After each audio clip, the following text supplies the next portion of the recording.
All right. So we're here to talk about the future of cities, and I'm super excited to be up here with Eddie Cervantes.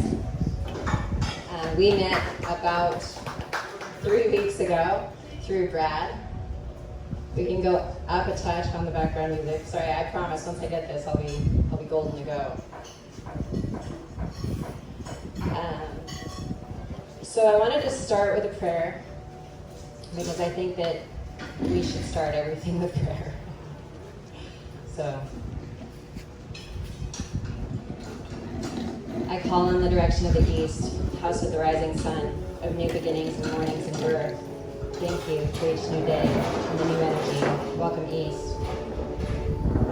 I call on the direction of the north, house of Polaris and North Star, whose light our ancestors followed. Call on the spirit of the north, the darkness, the winter, the settling. Welcome north. I call on the spirit of the west, house of the setting sun, of death and transformation, of endings. Thank you for endings, so that we can have new beginnings. Welcome west. I call in the direction of the south, house of the sun. Thank you for shining your light down upon us, for bringing the energy to earth, for becoming us. Welcome south. I call in the direction of above, galactic source, cosmos. Thank you for showing us how infinite this reality is, and how precious our little blue planet is in space and time, right here, right now. We honor you. Welcome above. I call in the direction below, Earth, Pachamama. Thank you for your rivers and lakes, mountains, valleys, plants, animals. Thank you for your minerals. Thank you for becoming us, embodied in our minerals, of our bones, of our blood.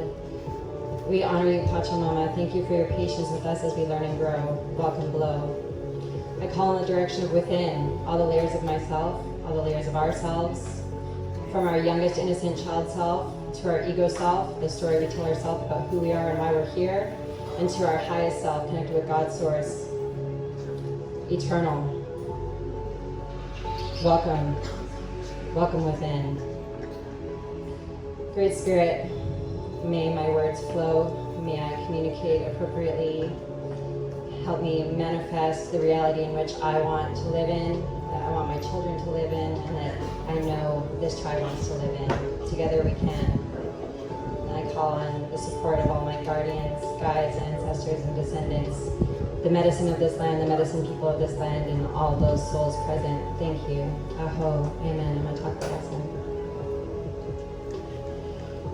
So I'm going to start with telling you a little bit about myself, because I believe that trust is the core of the new civilization, and that in order to bring trust, we need to bring vulnerability and honesty.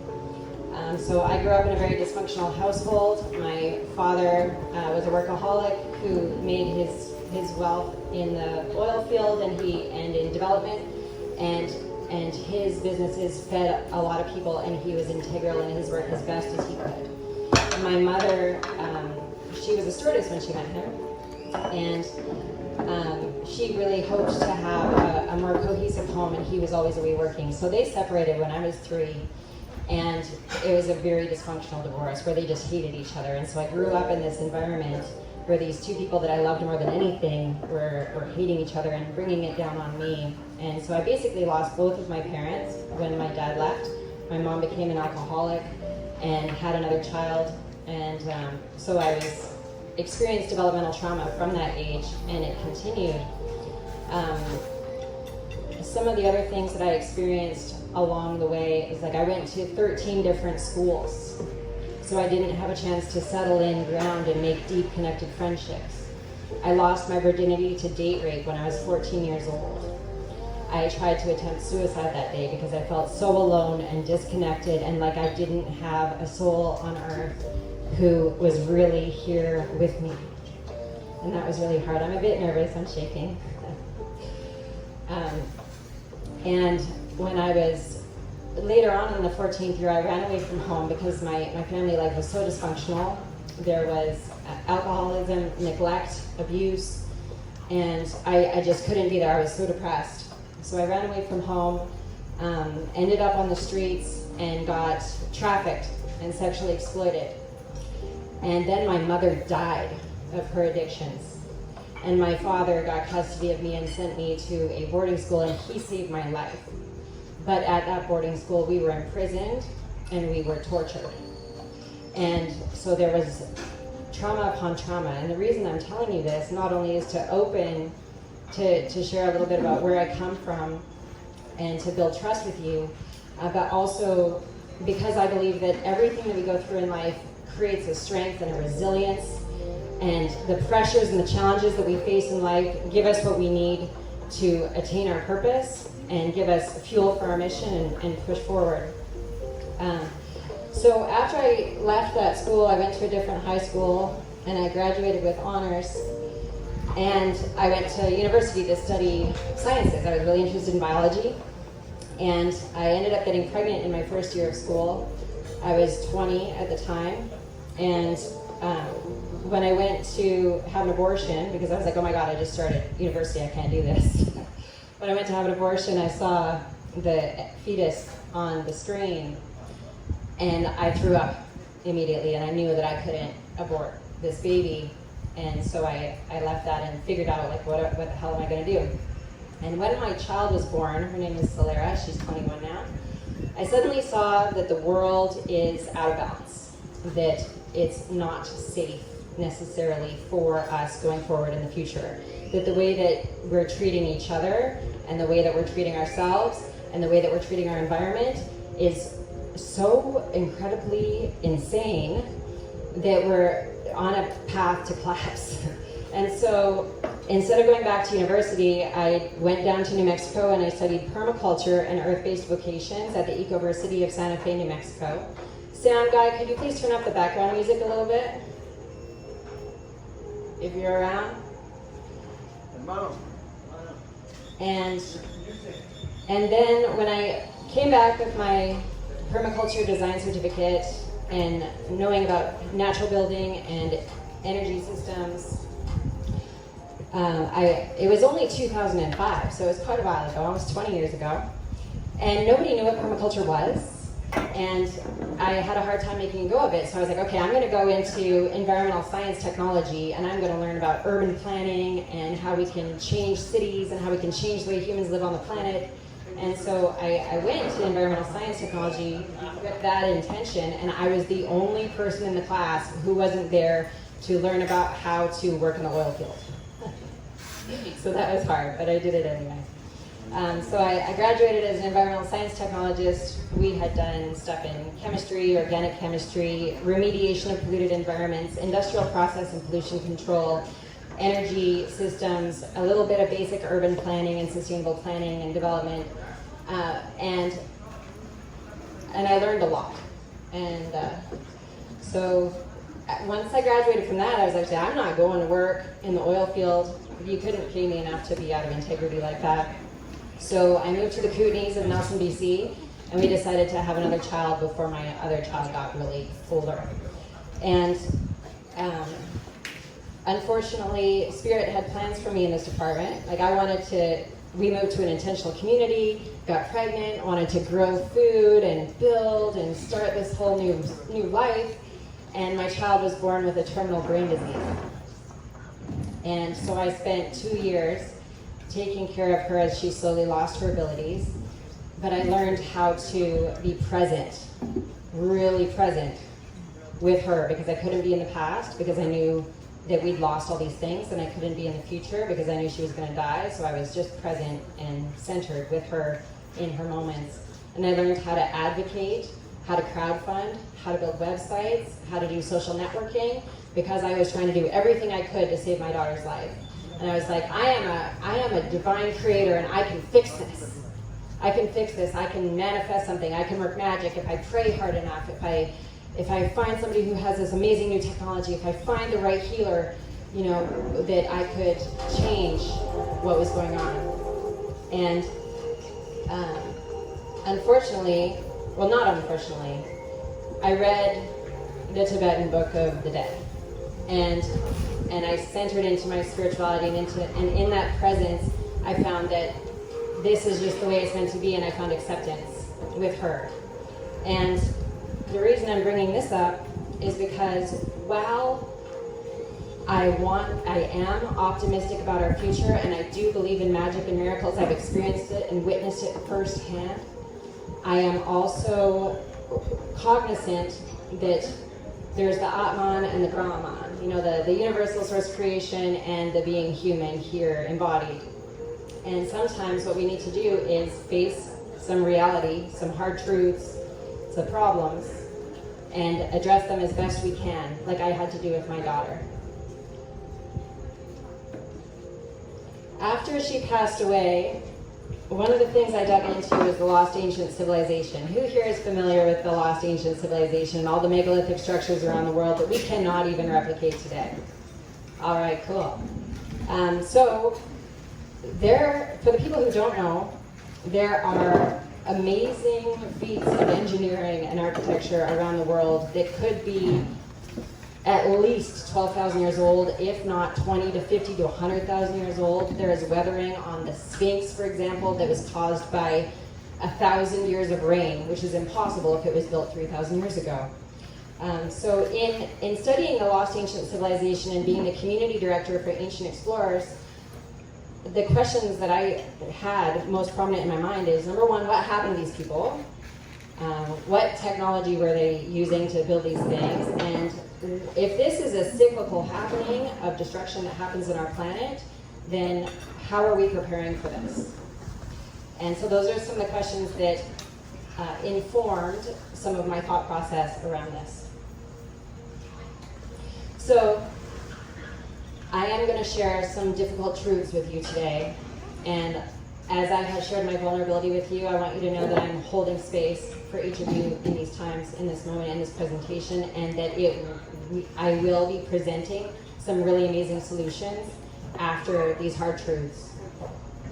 So let's imagine that our mission is to steward life on planet Earth and to create an advanced ecological civilization. I want to back up for a second. I forgot to tell you guys the part where all that trauma that I had, I met an amazing non-dual psychologist who helped me to reframe my thinking, get off the antidepressants and anti-anxiety meds, and then I did plant medicine, which really helped to heal my heart and get me into alignment with what I'm here to do on this planet. And so I feel like a lot of that trauma has been addressed. Sometimes it perks up again in little moments, but I feel like the person who I was before those experiences wouldn't have been able to stand up here and talk to you guys in this way. So now let's go forward into imagining. So Earth, we're looking from a spaceship. We're looking at Earth. We're deciding if we want to live here, how we're going to build a colony here for our people, for ourselves, for our children, and for the future. And we notice that my internet connection is pretty bad. But Earth is 71% ocean.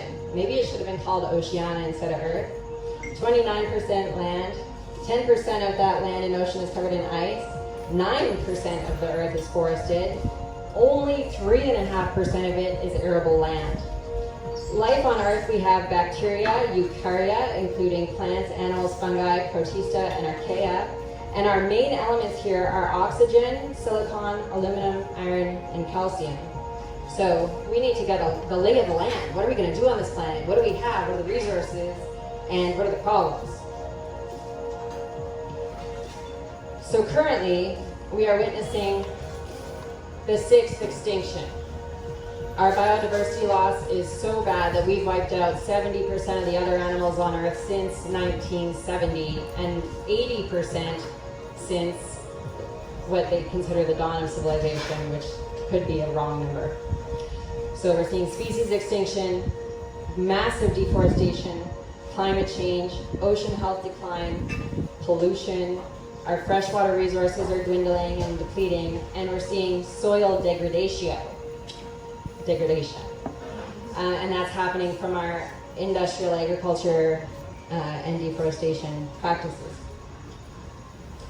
So how many people here know what carrying capacity and overshoot is? All right. So the carrying capacity is the maximum number of individuals an ecosystem can sustain. An overshoot is when a population surpasses the carrying capacity of an environment. So right now, we are actually up here at the top of the overshoot curve. And it's still going up a little bit, but ultimately, this is what happens every single time when we witness overshoot in populations. And so right now, we are using the resources of 1.75 Earths every year. How can we be using more than 1 Earth? Well, because we are using the stored resources from the past. We're using the groundwater, the aquifers, we're using the oil, we're using the topsoil that took thousands of years to produce. So after overshoot, we see a population decline, potential collapse. But if we are able to stabilize as we come down, we can live within carrying capacity. And how are we going to do that is a question. So this is the planetary boundaries model that was formed in 2009 by a scientific group, and it shows the 9 different areas the Earth needs to be within a certain boundary before things start going horribly wrong and we lose the ability for nature to sustain us. And we have currently passed 6 of the 9 tipping points, and we are very close to crossing the ocean acidification tipping point. This is a big deal. And then we can look at climate tipping points. The Amazon rainforest is having frequent droughts. I don't know if anybody saw the pictures of this year, the droughts in the Amazon. Some of the riverbeds were completely dry. And the tribes people couldn't get to their villages, couldn't bring their stuff to market or bring stuff home, and it was a big struggle for people. We're seeing an increase in fires in the boreal forests around the world, such as Canada, Russia, and even not boreal forests. California has been on fire, Texas was on fire, Alberta was on fire, Argentina was on fire, Brazil is on fire, Greece is on fire. Like, how many fires do we need to have before we see? So we're seeing ice loss in Greenland, in the Antarctic, in the Arctic, that has increased way faster than projected. I didn't put a chart of that, but last year there was a 70% over, like 70 degrees Fahrenheit over normal temperatures in the Antarctic. That's a really big deal because as this ice melts, sea levels are going to rise. The faster it melts, the faster the rise. We can also see a potential, number 3 here, the Atlantic circulation.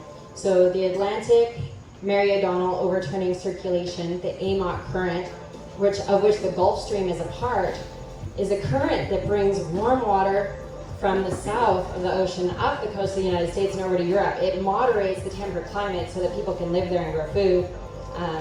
And what we're seeing is that current is slowing down and could potentially collapse in the next few years. There was a scientific study released this year saying there's a potential it could collapse in 2025, but it could potentially be 2100, but sometime relatively soon. We're also seeing permafrost melting. Why that's a problem is because there's methane in that permafrost. So who here understands the greenhouse effect? A couple people, okay. So I'm going to give a really simple breakdown of the greenhouse effect just because it informs you. So in order to have life on our planet, we have an atmosphere. And our atmosphere is composed of gases like oxygen and nitrogen and carbon dioxide and other things. And when the solar radiation, so the UV from the sun and other wavelengths, infrared, come and hit the Earth, some of it bounces off and gets re-radiated back to space, and some of it gets trapped by our atmosphere like a blanket around our planet that helps us stay warm and cozy.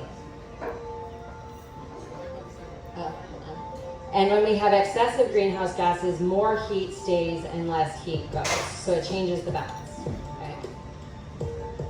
Now we have 4 main greenhouse gases. Carbon dioxide is one of them. It has a warming potential of 1. And it is not my focus for climate change because I believe that carbon is only a part of the problem. And then we have methane, CH4, which has an 80 times warming potential of carbon. And we have water vapor, which doesn't have a designated water potential, but it's stronger than all the other ones. But the reason it's not quantified is because it cycles through our atmosphere in about a week. So now we're going to talk about the ocean, because what is our planet mostly made of? Ocean. All right, so we're seeing changes in ocean temperature, ocean pH. I'm going to talk about the surface microlayer and marine life and biodiversity. So this is the daily sea surface temperature of the world. I downloaded this just 2 days ago, but the date's not on there. So what you see here is the orange line is 2023. And in 2023, we surpassed all other records for like more than 250 consecutive days. Every day we made a new record for the heat of the ocean. This year, we started out hotter than the hottest day of last year. And here's where we are right now. We saw a little bit of decrease in February and it's starting to come back up. So the reason the ocean is warming is because it is our moderation mechanism. So the water absorbs the heat from the sun, and right now it's absorbing approximately the equivalent of 5 Hiroshima bombs per second, 24 hours a day, 365 days a year. And it used to be able to moderate the temperature. Does anybody know if there is a faster Wi-Fi connection that I could connect to? All right. So this is a time lapse of the ocean surface temperature in 2023. All of the red and orange and yellow is above normal temperatures and is getting really hot. So you can see, particularly around the equator, we're seeing more heat, but we're also seeing anomalies also in the Arctic. So an increase in the ocean temperature induces thermal stress on marine organisms, which means that coral and fish and plankton are starting to die. And it destabilizes methane hydrates.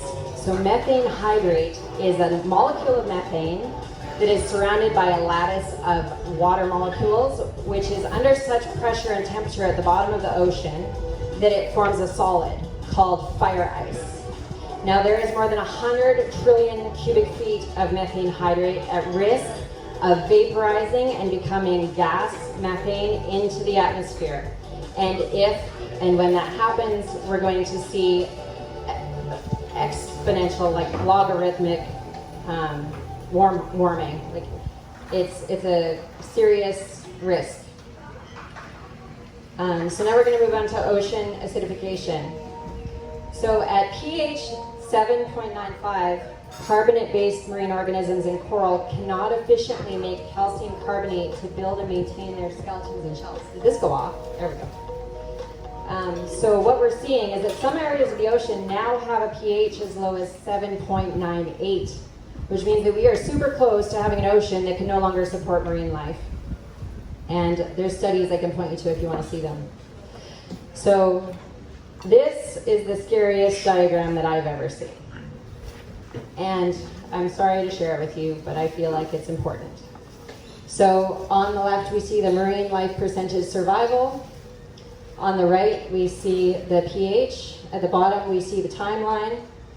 The red line is the pH. The blue line is the plankton, fish, whales, and carbonate-based life. And the yellow line is bacteria and toxic dinoflagellate plankton. So right now we're the green dot in the middle, and the pH is dropping. And if it continues to drop as it is, we will see a tipping point of no return for carbonate marine life just after 2040. And an increase in the fuckers that make the atmosphere toxic. So these are the problems that we need to solve collectively as a humanity, and I know that it's big, and I know that it feels overwhelming. I'm here for you, and I do believe that we can fix this. So one more thing about the ocean is the surface microlayer. So the ocean has a surface microlayer that's composed of the oils from decaying organisms and living organisms and particulate matter. And it's like a little oil slick on top of the surface of the ocean. And this layer forms a boundary between the water and the atmosphere, and it limits evaporation. So it limits the amount of water molecules that end up in the air. But pollution from plastics, microplastics, and forever chemicals like PFOS and PFAS, which you find in Teflon and a whole bunch of other industrial processes, are killing this surface layer. It's also because the plankton's dying because of the temperature and acidification. So what happens when we lose the surface microlayer is we see increased evaporation of our most potent greenhouse gas, which is H2O. So, and also the SML is responsible for aerosols and cloud formation because the little bacteria end up with hitching a ride on the molecules and going up and seeding clouds with cloud formation. So what happens is we end up with a whole lot more water in the atmosphere, but a different method of cloud formation, so that when that water finally finds a particle to attach to, we're going to see extreme storms and extreme flooding when it starts to rain instead of being regular rain. So when we combine the increased temperature and the loss of the SML, we get extreme storms. So this is how storms are created. What we have is an increase in surface temperature. Right, this is an example that shows water, but you could also do it over land. And the increased water temperature rises, like the evaporating water and the heat rises up. It forms a low pressure area, and it goes up into the cold area, and it starts to form clouds. But nature is all about balance, so that low pressure needs to be balanced, so it brings in some high pressure and it swirls around and it tries to balance out that low pressure system. And that's how we get formation of hurricanes, tropical storms, cyclones, superstorms, even thunderheads and tornadoes. It's all basically the same mechanism. So just last month there was a scientific group debating creating Category 6 because the Category 5 hurricanes are happening so often now, and they're stronger than we've ever seen. So that's a factor. So some areas will experience drought or flooding because of the lack of normal cloud formation. And what we're going to see is extreme wind in many areas, whether you're on the coast or even inland. And there's reasons why I'm telling you this. So this is the Mediterranean. And the Mediterranean is mostly dead now. It got really, really hot. We've had an 80% loss of life in the Mediterranean. In 2023, the whole sea was 6 degrees hotter. 20% of the life in the Mediterranean is at risk of extinction. And some areas have a pH of 7.78, which is below that 7.95. So it has no surface microlayer, okay? And it's also got 1 million tons of plastic in the sea. So something happened last year in the Mediterranean. If you look at the bottom here, at the top of Africa, you see Libya, okay? So what we saw was an extreme heat wave hit the Mediterranean, evaporated all this water with no surface microlayer, and it formed a superstorm, which then moved over Libya. And this huge storm dumped rain. It was like 100 or more year rain event. And the old infrastructure of the country of Libya couldn't handle it, and 2 dams upstream of the city of Derna collapsed and burst. And 20,000 people are dead or missing in a city of only 90,000 people. So this is a prime example of, it's also infrastructure failure when it comes to dams, but it's also something you should be aware of. And it showcases how these storms form and the potential damage that they can have. So most of the city was underwater, and it was a really big deal. So last week, we had a record heat index of 62.3 degrees Celsius, which is close to 150 degrees Fahrenheit in Rio de Janeiro with the humidity, so the wet bulb temperature. These are temperatures where people can no longer regulate their internal thermostat, like their body can't regulate the heat, and people start to die. And so extreme heat is something we need to prepare for, and it's already happening, okay? People were flocking to the beaches to try to get out of the heat because not everybody has air conditioning, especially in impoverished areas of the world. Oops. Why is it going forward?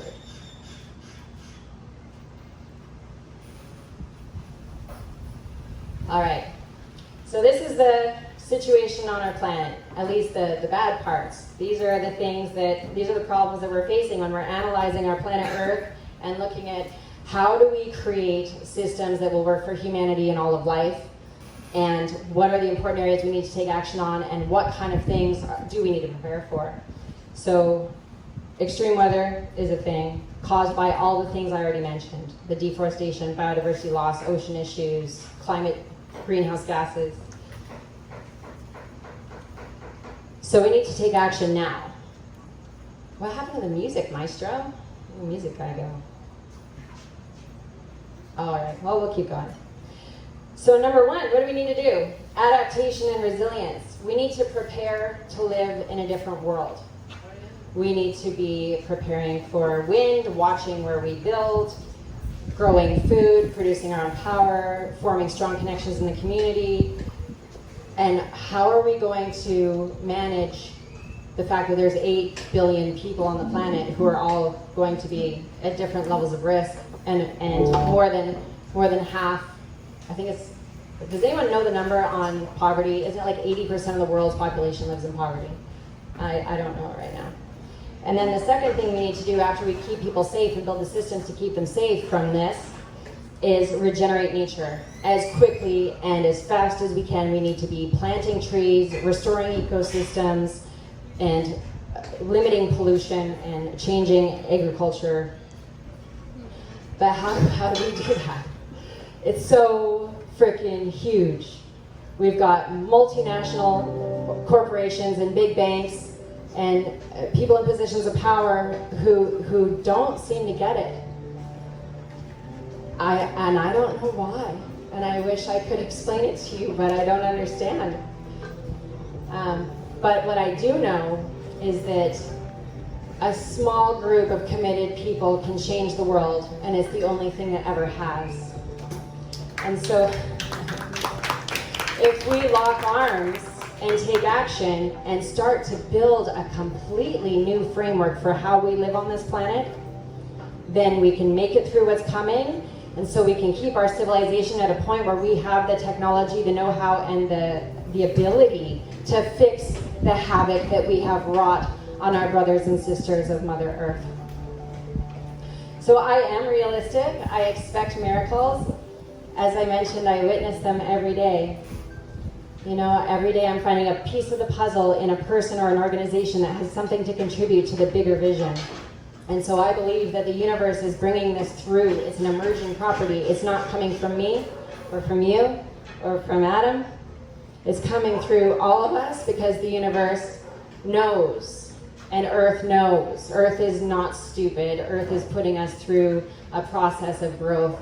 Just like I had to go through a process of growth in all of the trauma and suffering that I went through in my life, it pressured and shaped and forged me into who I am today. And so this pressure that we're seeing from our systems is the pressure that we need to transform and phase shift into something else. So about 6 years ago, I went to a music festival to party, and I decided to take some MDMA in the morning and work on a passive solar house design in the garden. And that was what I wanted to do. And instead of just having a regular experience, I felt like this information started flowing through me. It was like all the things that I'd learned in my life from science and technology and permaculture and ancient history and spirituality had all converged and given me this download on how to build self-sustaining city megastructures that can withstand collapse, feed everyone, house everyone, provide energy, and also it said the people, the culture that we have today, even if we provide them with a perfect living environment, wouldn't be able to live in this because it requires collaboration, cooperation, and letting go of fear and power models that are currently dominant in our society from the trauma, the cultural trauma, the personal trauma, and the epigenetic trauma that is so prevalent in our culture today.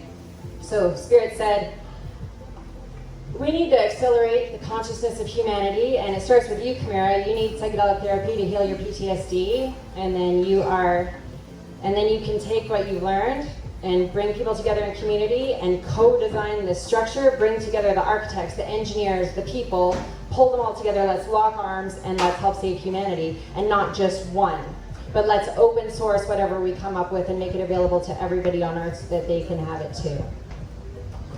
And so healing needs to be at the core of every community, and I believe everybody here knows that, because there's so much to process, and it's a beautiful thing to go through.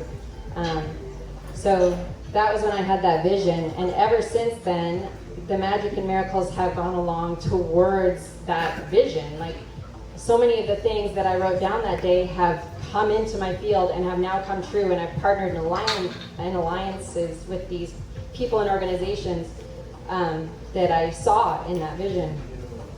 So how can we live in balance while maintaining an advanced high-tech civilization? Are there technologies and systems that we can combine to facilitate a paradigm shift and help humanity become an advanced ecological civilization? We need to look at the systems that we would need in, whether they're in small communities, big communities, or the big city that I saw in my vision. I don't believe there's any one way. I think there's many ways, but I think we can create a framework that is the basic template for this. So when you look at food, power, water, waste and resources, governance, economy, transportation, tech and comms, those are just a few of the systems. How would we feed everybody? How are we going to provide power for this thing? What are we going to do with the waste? What are our rules around what's allowed to be produced? Can we make law that says you're not allowed to pollute? You're not allowed to put these forever chemicals in our waters, in our ocean? Is that even possible? Well, if we decide to do it at our place and it spreads, then what if we have this spreading effect? So I don't believe that we can build on top of the existing system. I believe we need to create a new system that makes the old system obsolete. But we will have to transition from this one to the next, because we will need resources, energy, and money to build the first few. But if it's truly self-sustaining, is there ways that we can have the energy of the system be more than we're using, so that we can use that energy to replicate the system around the planet? So not only would everybody's basic needs be met, and they'd be liberated out of the slavery of trying to provide for their food and housing, but they would be free to focus on their passion, their purpose, their skills, and what brings them the most joy, or healing if that's where they need to be in the moment. So last year I saw the movie The Need to Grow, and it was revolutionary. Who here's seen The Need to Grow? All right, we've got a few.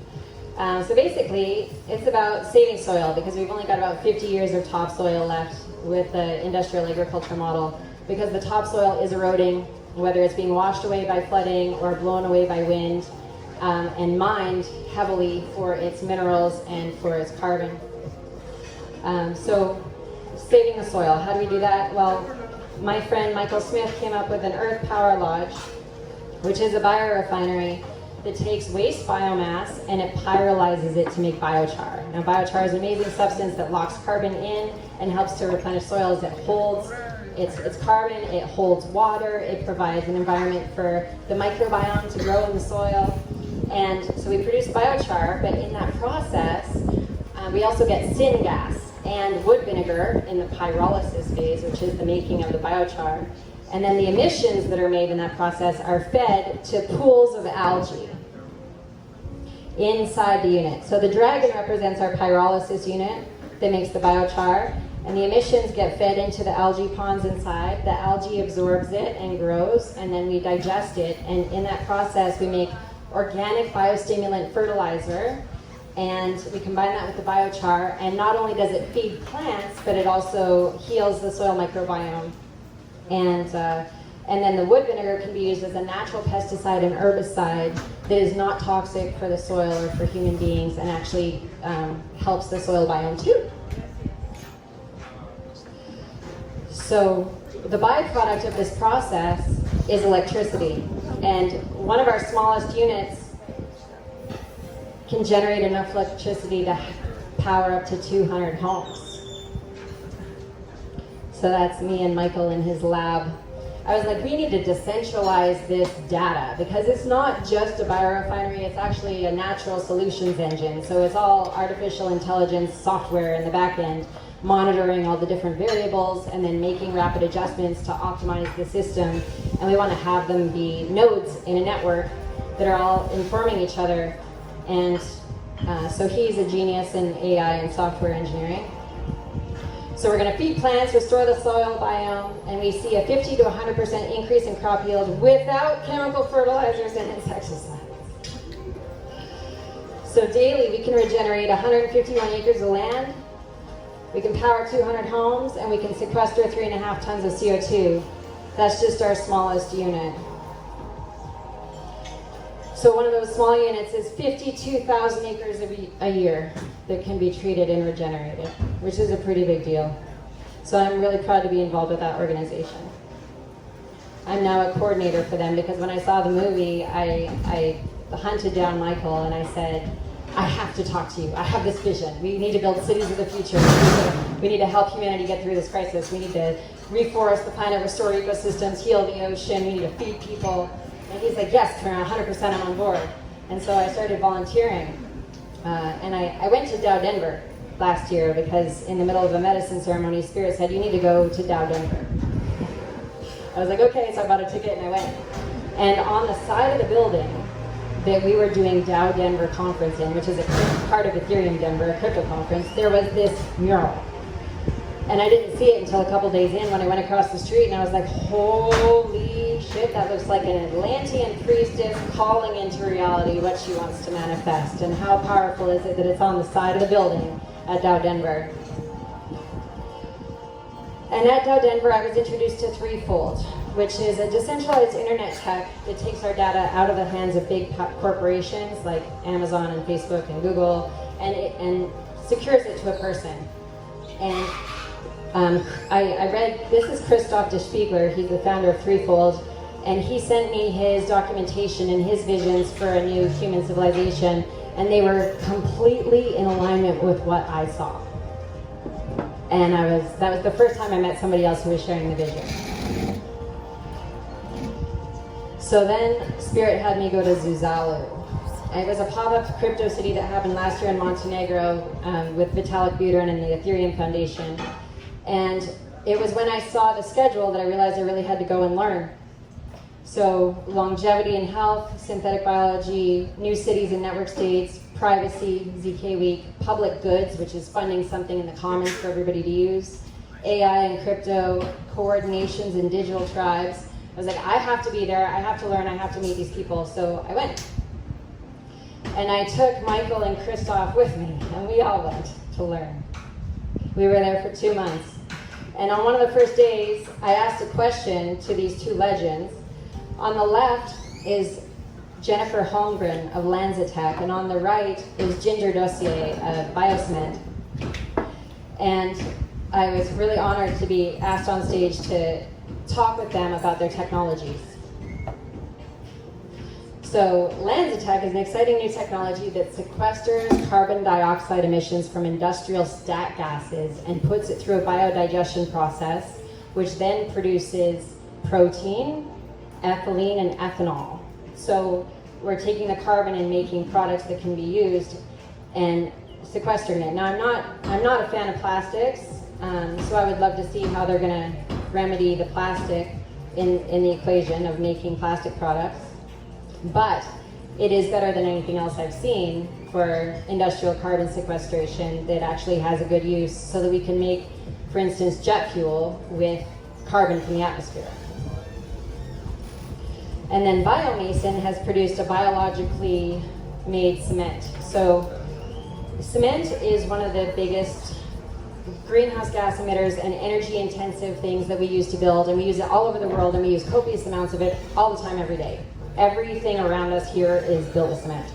Now that's a problem because it's endothermic, which means that in the process of creating the cement, they have to put a ton of energy into it to get it to do its thing so that when we reconstitute it, it solidifies, okay? And with Biomason, they've created a biological process so that we can do it at ambient temperatures, we don't have to use copious amounts of energy to make cement anymore. Not only that, but it self-heals, and it's not toxic for marine environments. Like, it doesn't cause pH fluctuations in marine environments like regular cement does. So that was a really exciting technology. So I was excited to learn about that. And one of the biggest problems we have on this planet is what? Trash. Not only the trash we're producing now, but our legacy waste. There are mountains of waste on the planet. Some of them, like there's one in India that's seriously the size of a mountain.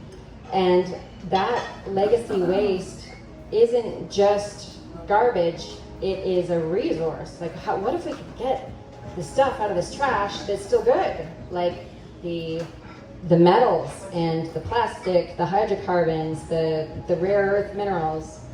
So I was super excited to find out that there is now a technology on Earth that can break down waste at a molecular level with a plasma technology and then sort it into various resource streams using molecular weight and resonance. So this machine is called the Carburetor Regenesis machine. I know it sounds too good to be true, but they just signed a $3 billion contract with India, and they're starting to deploy this year. I would like to see these in every single city around the world as soon as possible. And they've also created a fund where they have more than $6 billion of backing so that they can provide these units without somebody having to pay the $20 million plus that it costs to build them. I don't entirely agree with their economic model, because they're focused on something they call circular capitalism. But you know what I mean. So in the Regenesis machine, we have the molecular debonding, and the outputs are such like char, biochar, graphite, graphene, which are superconductors, which we need for our renewable energy, oils, distillate, carbon, metals, inorganic materials, like all these different things we can get from that process. And I have another exciting new technology to share with you. So this year, or last year, MIT engineers created an energy storing supercapacitor using cement and carbon black. These are both readily available materials, and if they're using the green cement, then it's less bad for the environment. And if we get the biochar from the Earth Power Lodge, or the graphite or the graphene from the Regenesis machine, then we can have copious amounts of graphene and biochar to make these supercapacitors. Now what a supercapacitor does is it stores energy. You can charge it super fast, and it releases the energy. So batteries are one of the biggest problems that we're facing when it comes to electrifying our environment, whether it's electric cars, electric homes. Energy storage is high on the list of impact investors right now. Like, how are we going to store this renewable energy? Because it doesn't stay steady state. Like, hydrocarbons are great for having a steady state energy stream, because you can just increase the gas if you need more and decrease it if you need less. But solar and wind are dependent on the sun and the wind and tides, and, for different things. So how do we store that? So this is a way where we could store those materials in the ground beneath our feet. Like in this area here could be an energy storing supercapacitor, or our roads, or the walls of our buildings. So it's a huge breakthrough. And then there's also advancements in vertical farming technologies and indoor farming technologies, because how are we going to feed all the people, especially in areas where suddenly it's difficult to go outside sometimes? Like, it's too hot to grow stuff outside, or the area's been flooded. 40% of low-lying agricultural land is at risk because of because of ocean level increase. So growing indoors is a good thing. So in my search to find different technologies and people and organizations, I have found some people who are working on building self-sustaining homes and villages and cities even. So this is an example from a group out of Israel called the Isotopic Housing Project. And as you can see, it's got some solar panels on the roof and a wind turbine. In the basement, it's got a magna-gas plasma arc flow reactor, which takes the household sewage and waste and converts it into hydrogen and energy through a process that I'm not going to explain.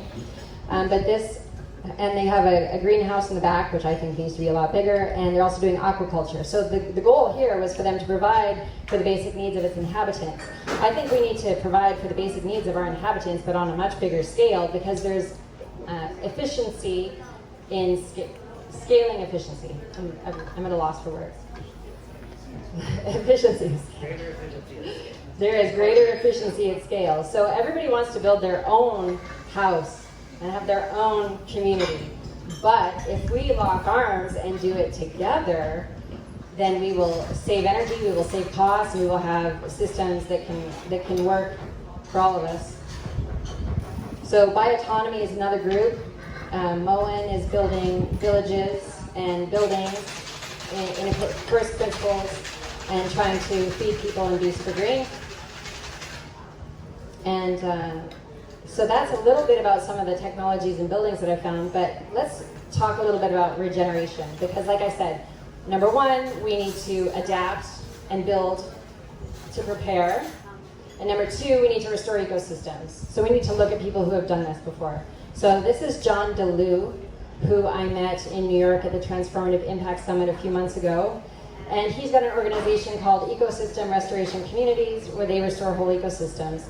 And he was part of the Loess Plateau project in China, the Loess Plateau, sorry, where they rehabilitated 10 million hectares of land from over-extracted, desertified agricultural land, as you see in this video, to a lush, thriving, biodiverse environment once again. It started, and it's getting better. In this video, the trees weren't there yet.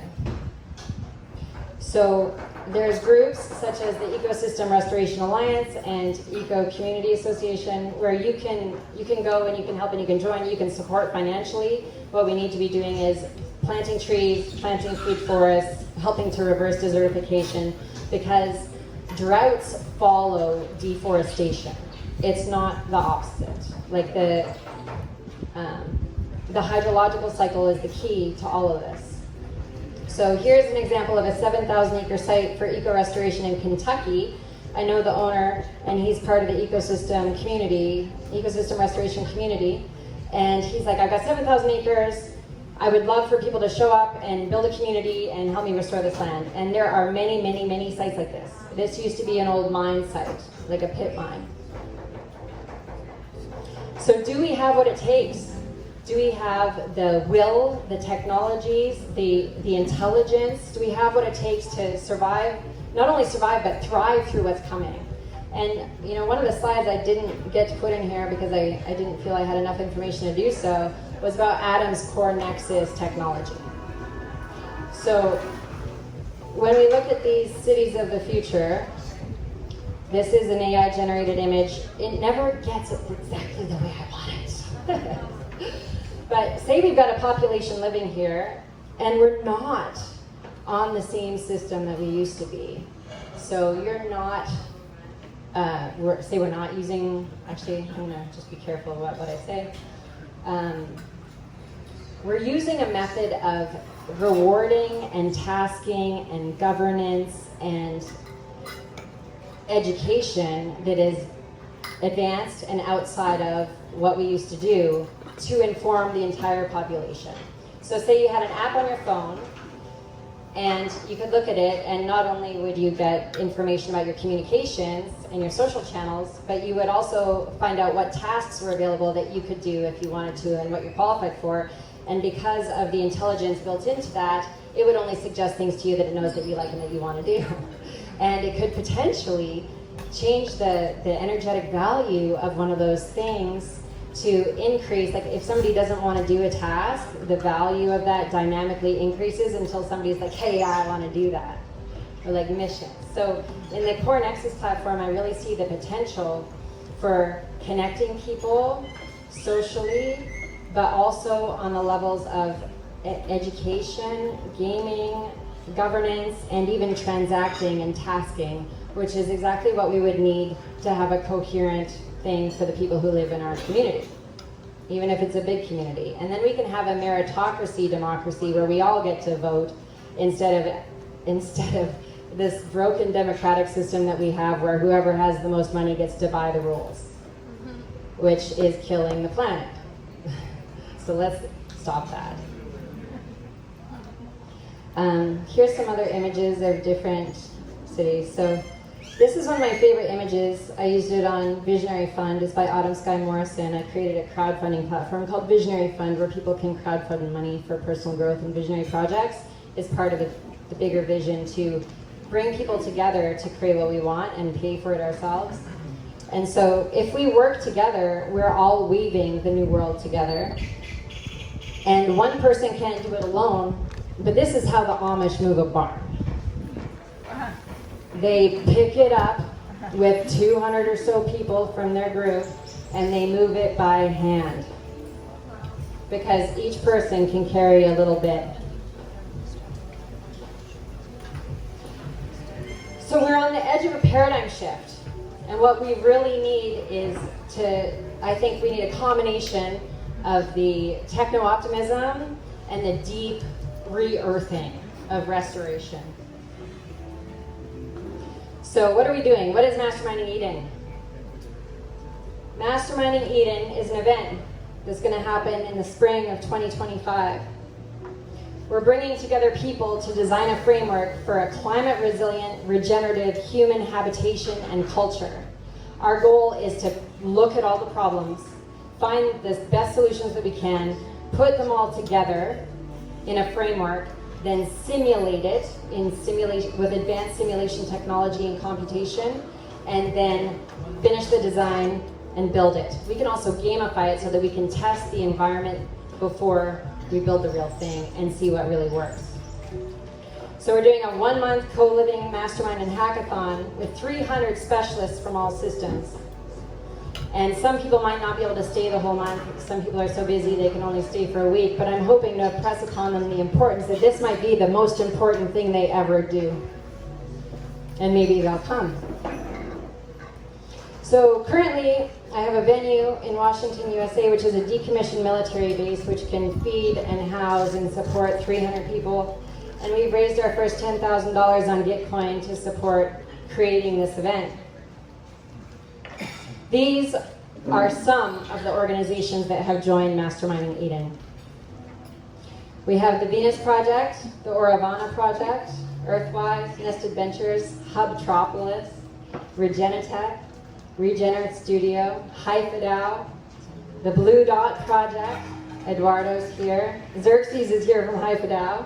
We've got Regen World, Brad and I, and we've got the AI Objectives Institute and Goodly Labs, and there's a whole bunch of others that I couldn't fit on this page and I didn't want to overwhelm you with logos. So here's an image of the Venus Project. So Jacques Fresco was a visionary, and I believe he was a channel who was receiving information about how we can build these new community-type societies and live in harmony and have technology be a part of liberating people. And I'm going there at the end of April for a week to dial in. And so what we're doing at the event is we are calling in people from 16 different areas of expertise.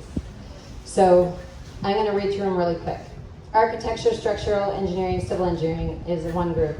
Energy, water and air, resource management, recycling and manufacturing, urban planning and permaculture, transportation, mobility and logistics, food systems and regenerative agriculture, blockchain technology, logistics and governance, innovation, polymaths and sense makers, they're their own group. Indigenous wisdom keepers. I would love to have elders from different tribes around the world be a part. Environmental science, climate resilience and ecosystem restoration, education, childcare, elder care, law, safety, security, emergency services, AI, robotics, computer stuff, whole human health, wellness and spirituality, monetary system, economics, regenerative finance, all art, culture, and community. So these are the things that we've been able to try to put into groups. And if there's something that I've missed, please let me know. I would love to know. So the idea is we invite 17 people from these 17 different areas of expertise, all with a slightly different specialty, and then they have their systems group. And that systems group is 17 people that they work with and get to know closely. And then each one of those people also has a multidisciplinary group. So we take one person from each one of those systems and put them in a multidisciplinary pod. And then we're going to go through our structure. So the first thing we're going to do is education, coherence, and connection, bringing people into a field where they're aligned, where they understand what's going on, where everybody has the high picture overview. And then we're going to dive into inquiry, which is a process of ephemeral group process. It's where we ask questions. How are we going to feed everyone? And the main question, how are we going to feed everyone? And then it dives into other questions. So that process is all about asking deeper and deeper and deeper questions. We never seek answers in that process. We're seeking the questions that help us to get closer to the root of answering that question. And sometimes the answers just emerge. And then the next stage of it will be masterminding and ideation, where we take what we've learned through that inquiry process and we start coming up with ideas and letting people be very playful and free and creative and imaginative and not restricted and bound by our current limitations in many ways. And then the last piece is the co-design and the hackathon, where the things that we've decided upon that we're going to use for putting together in this framework, we start putting those puzzle pieces together, and the hackers start hacking and building our simulated environment and our framework that we can open source and share with humanity. So Daniel Schmackenberger is one of the people I find most inspiring. Not only is he incredibly smart, but he's spiritual and heart-centered and deeply cares about humanity. And in a talk he gave at Stockholm last year, he said, "You can't not act. You have to try to figure it out and talk to other people that are." And he said, don't do this out of a sense of fear and separation and loss, but do it from that sense of the sacred, because we love our planet, we love our lives, we love our children, we love our community. Come from that place and magic and miracles will happen. And that's the end of my talk about Masterminding Eden.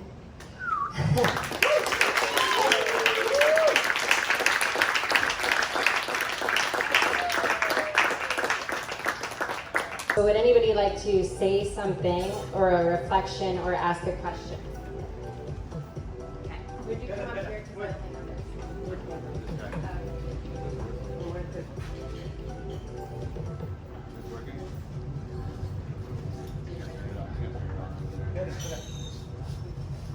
Maybe just say something louder. Yeah, sure. Yeah, so thank you for your awesome presentation. It's not loud. Here we go. Okay, we got this microphone now. All right, thank you for your awesome presentation. I think I walked in at just the right time when you were explaining about the waste energy biochar plans. And I think we already completely spoke about this, but it's synchronicity to the max, because actually since 1 week I'm also working on a waste to energy plant for this facility in Hamburg. And well, according to my calculations right now, like 37% of the biochar can be sequestered.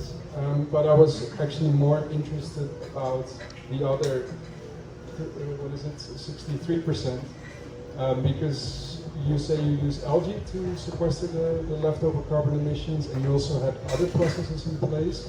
Can you explain maybe something about, like, is it already fully sequestering all the carbon, and is it like a demo pilot project with a lot of R&D money behind it, or does it have a good business case? Like, I mean, I'd love to know. Sure, I'll give it a really brief rundown.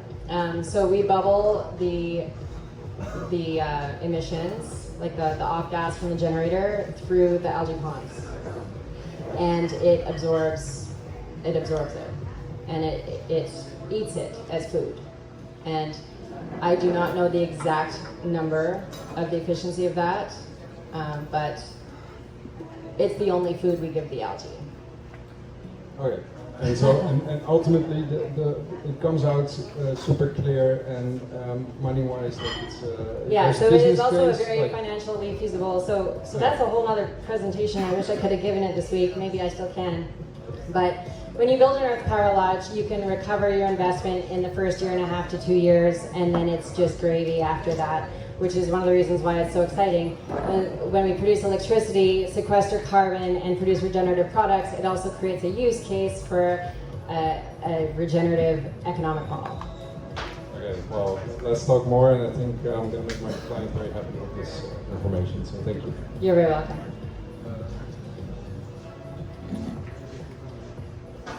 Thank you for that inspiring presentation. So what Could you hold it just a little closer to your lips? Yes, I can. How's that? Better. Okay. So one of the things that really concerns me when I see these very large projects where, like the UN's SDGs, there's 17 of them, they tend to get siloed, everybody goes into their groups. How do we integrate all of these various systems, including the people system, with governance, and you said meritocracy? Can you go into that and show how you integrate everything and how you get people on board to execute in a bigger holistic vision? Adam, you want to come up and answer this question, please? I think Mark Cassin knows what we're up to. Well, just about how Core Nexus does that.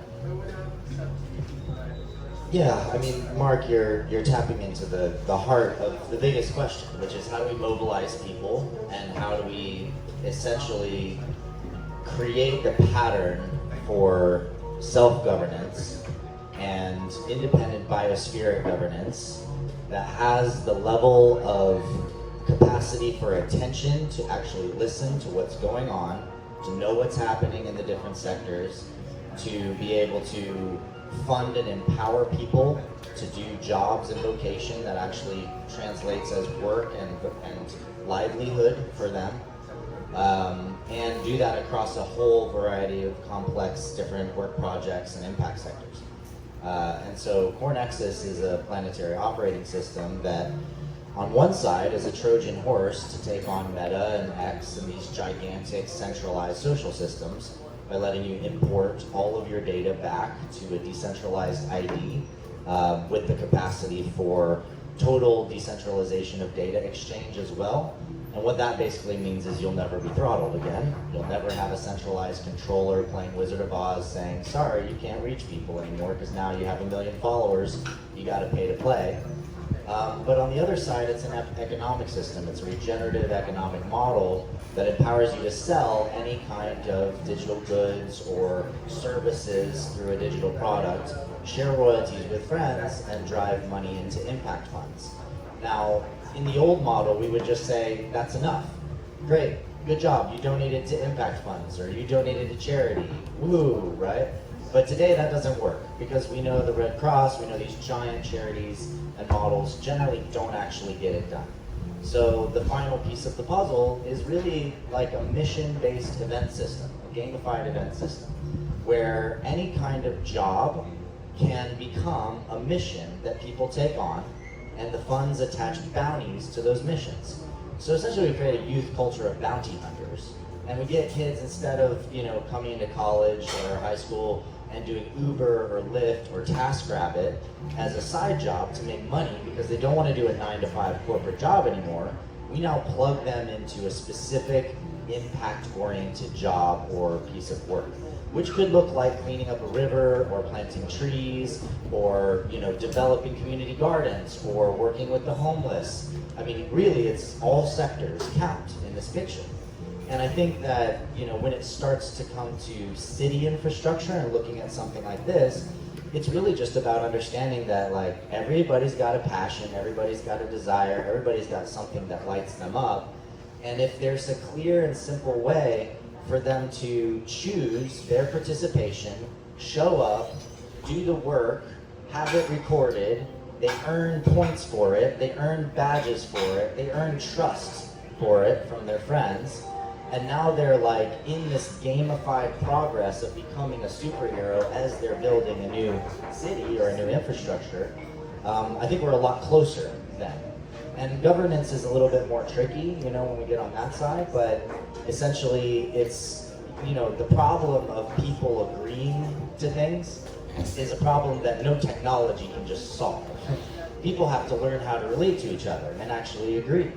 And a lot of the culture of relating in a way that can be synergetic is, I think, what this whole community is about and all these projects is about. So we're doing our best to provide a platform level infrastructure that can uplift and support all the different projects and not have to be the thing, but just be a dashboard to support the thing. And all the gamification, action, missions, and communities are your work. It's each person's development and each person's work. Is that helpful? Yeah. So does that answer your question of how we can connect people? I truly believe that is just super amazing. I mean, I love it every time Adam opens his mouth and speaks. Thank you. So one of the questions I get from people, especially people who like small communities and earth-based, smaller scale neighborhoods, is, well, why do you want to build cities? Like, cities are the problem. Well, number one, more than half of the human population already lives in cities. 20 million people a year are moving to cities. People, and what we've seen is as people moved into cities and come into a density of living together, we see innovation rise. So people are more innovative when they're closer together, and they also use more energy. But you need to have a certain population in order to have the efficiency of scale to mine the resources, even if it's from the trash, and manufacture what we need in place, because the type of storms that could come if something doesn't change rapidly can disrupt global supply lines and cause worldwide shortages of everything. So we need to be able to make, manufacture, and grow and provide everything that we need. And in order to do that, we need specialists. We need specialization, and that's what's happened as our civilization has advanced, is that we break into areas of specialty. Who here knows how to fire bow drill, start a fire? 3. Who here knows how to filter water using nothing but like a cloth and what you have under your feet? So we're not in a position for collapse. Like, we don't want to go back to the dark ages. We want to move forward. So I feel in my heart the seriousness of what we're facing. I also feel a strong belief and optimism that if we work together, we can figure this out, but the time to work together has come. Do you have a question? Joe has a question.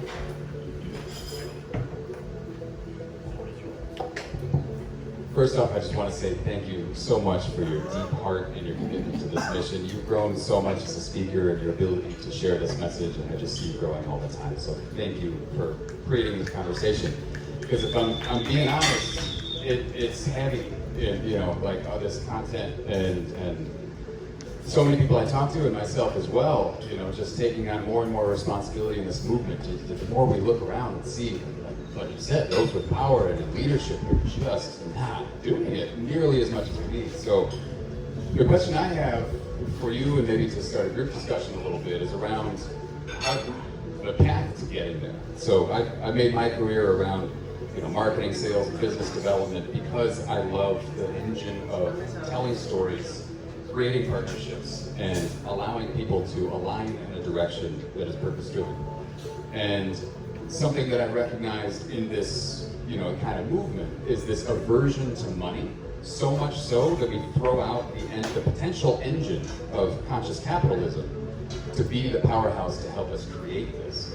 And so I just wanted to kind of double click on one thing you said around the $20 million machine that goes to the Indian trash mountains and turns them into molecules and stuff. And you said they have a circular economic engine that you don't agree with. And I just kind of wanted to ask what about that you didn't agree with, and what role in general do we see for profit and for benefit business models in the execution of all of these visions? Because until all of our employees don't need US dollars or equivalent currency to pay for their rent and their food, all of these ideas are great until the volunteers run out of passion. So what Carbatura is doing that I don't agree with is they're providing the unit to the community for free with a guarantee of insurance and financing, okay? But then they own all the resources produced by the machine, and they sell it back to us. So at Masterminding Eden, we're going to ask a lot of questions and try to dial into what the emergent phenomenon is and what the different answers are. I personally hold the idea that commons are the way forward. So cooperatives, ergodic investment impact funds, where we are cooperatively starting a business which owns a lot of businesses which are all causing positive impact and regeneration in the environment, and using that money to provide for everyone and keep benefiting everyone. That's the structure that I see personally, but I'm also, while I may be the initiator of this project and a visionary of this project, I am not the dictator of this project. So we'll see if that's the system that comes out of it. However, I have a feeling it might be that way. And of course, there's the transition zone where we have, and I think the person to speak to economic transition would be Eduardo Esparza, Blue Dot. But would you like to say anything about economic transition? Or okay. Either way. Yeah, so economic transition, the way I'm actually building the project, the definition of it is a transitional fund.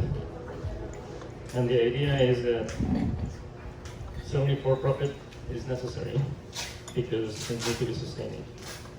If that machine doesn't work, then the whole thing just collapses, right?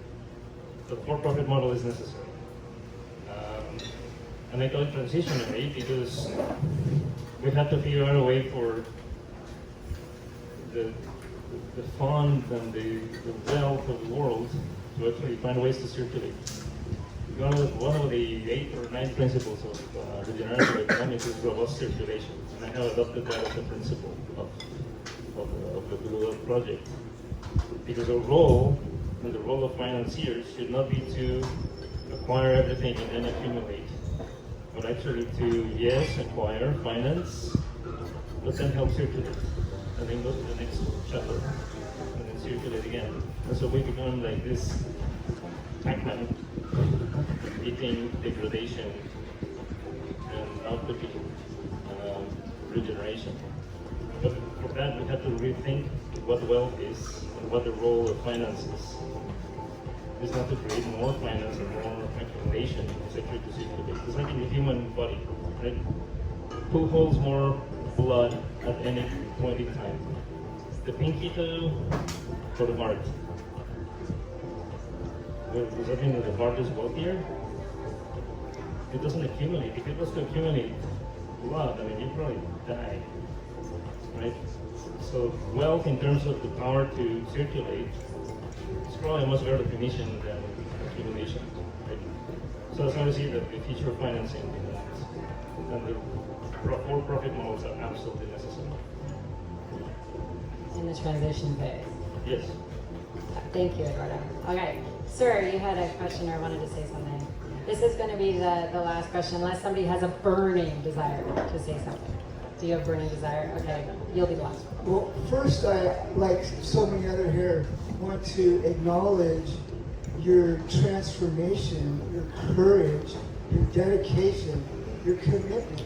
The discipline that you've exhibited by the path that you've chosen is so paramount to the transformation that is happening right now.